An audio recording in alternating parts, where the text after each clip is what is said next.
Don't panic when you encounter a blue screen error. I'm going to show you how to fix this problem step by step. Let's begin. Click on Advanced Options, select Troubleshoot, then click on Advanced Options. Now select Command Prompt.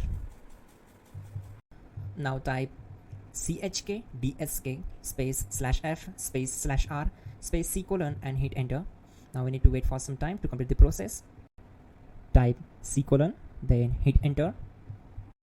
Now we need to type cd space c : / and hit enter to execute.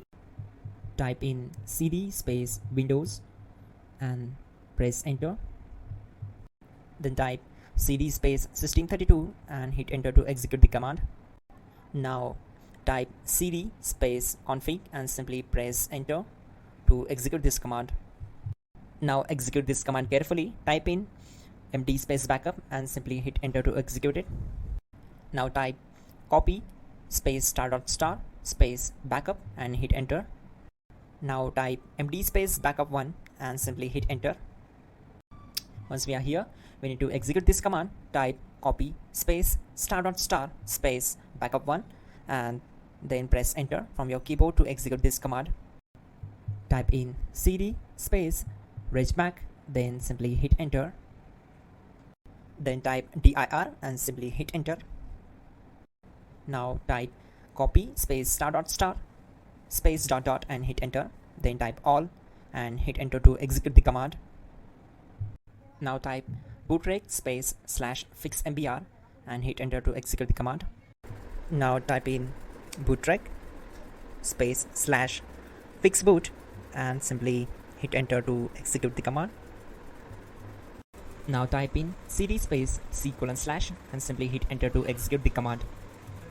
Now type cd space Windows /system32 /config /regback and hit enter to execute. Type bcd edit space /export space c : /bcd backup and simply hit enter to execute this command. Now type cd space c : / and hit enter. Now type this command md space boot and simply hit enter. Type cd space boot and simply hit enter. Now type md space bcd and simply hit enter. Type cd space c : / and hit enter. Now execute this command. Type attrib space c : \boot \bcd space -h space -r space -s and simply hit enter. Now type run space c : \boot \bcd space bcd.old, then hit enter. Type bootrec space /rebuild bcd and hit enter. Type exit and hit enter. Now click on continue. It will restart your system. So that's it guys, your problem is solved and you are good to go.